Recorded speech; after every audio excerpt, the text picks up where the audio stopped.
10 manat çörəyim olur. Oyla mən nə inkişaf edə bilərəm? 9 baş külfəti, körpə uşaqlarla susuz. Durma xəttlərdəki 56 il. Səhər tezdən növbəyə duran, saatlarla gözləyən insanlar. Günün istisində su maşınlarının uzun cərgəsi. Göyçay rayonunun Cəyri kənd ərazisində yerləşən içməli su bulağında yaranan vəziyyət sakinlərin ciddi narazılığına səbəb olur. Onların sözlərinə görə xüsusilə yay mövsümündə içməli suya tələbatın kəskin artdığı bir vaxtda bulağın məhdud iş qrafiki vəziyyəti daha da ağırlaşdırır. Sakinlər bildirirlər ki, havaların 40 dərəcəyə yaxın istiləşdiyi, suya tələbatın ən yüksək həddə çatdığı dövrdə belə məhdud qrafikin tətbiqində əhalini nə də su daşıyan avtomobillərin ehtiyacını qarşılaya bilir. Onların fikrincə bulaq səhər tezdən ən azı saat 6:00-dan fəaliyyətə başlamalı, axşam isə 18-19:00-a qədər işləməlidir. Mən 3 gündür su demişim, su maşınına gətirmir. Deyir buradan vaxt yoxdur, çatdıra bilmirik. Vermirlər su. Biz də yayın işçisidə qalmışıq susuz. 9 baş külfəti, körpə uşaqlarla susuz həyat yoxdur da. Dəfələrlə nə qədər müraciətlər olunur. Su idarəsinə, icra hakimiyyətinə, yəni yeraltı qurba xəttləri dəyişilməlidir. Cəyri kənd sakinlərində, ondan sonra insanların da xahişi ondan ibarətdir ki, bu yeraltı qurba xəttləri dəyişilsin, insanlara rahat su geçsin. Həm indi o sürücülər baxımından, həm kənd sakinləri baxımından. Yəni burada ən böyük problemlərdən biri o ki, yeraltı qurba xəttləri dəyişilsin. Qurba xəttlərdəki 56 il.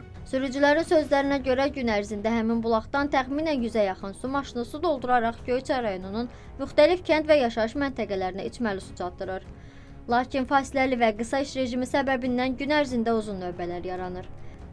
Bəzən axşam saatlarında bulağın bağlanmasına az qalmış 15-17 su maşını hələ də növbədə qalır və onların bir qismi su götürə bilmədən geri qayıtmalı olur. Bu isə kəndlərə içməli suyun çatdırılmasında gecikmələrə səbəb olur. 5 nəfər su istəyənim var, gəlmişəm sabahsından bura. Bir də su götürmüşəm, ac yalavac oturmuşam burada. 10 manat çörəyim olur. Oyla mən nə inkişaf edə bilərəm? Camaat su istəyir, biz də istəyir apara bilmirik. 10 adam su istəyir, onun işini apara bilmirik. Bu da zəng eləyir, biri xəstədir, biri nə bilim mən əsəbidir, biri nədir. Başa sala bilmirik, deyə bilmirik. Deyir ki, niyə gətirmirsən mənə soma? Başlayır bizə əsəbləşir, bizim də əsəbimiz pozulur, biz də insanıq. Biz də sonra çıxmışıq ki, çörəyimizə çıxmışıq, biz gedib demirik ki, kiməsə gətir bizə pul ver, bizim maşınımızı düzəltdir, bizə təkər al. Bunu hamısını özümüz eləyirik, suyumuzu ver, pulumuzu verək, daşıyaq cəmaata. Bizim də çörəyimiz olsun. Bizim burada iş saatımız müəyyən qədər qalxsın, bu kəndin cəmaatına da su geçsin, biz də su götürək, biz də suyu əhaliyə daşıyırıq. İstəyirik ki, məsələn, gələk vaxtında cəmaatın da suyunu çatdıraq, özümüzün də 5 manat, 3 manat çörək pulumuzu qazanaq. Bizim tələbimiz ancaq budur. Vaxtında açılsın, açsan səhər-səhər biraz tez açılsın, biraz gec bağlansın.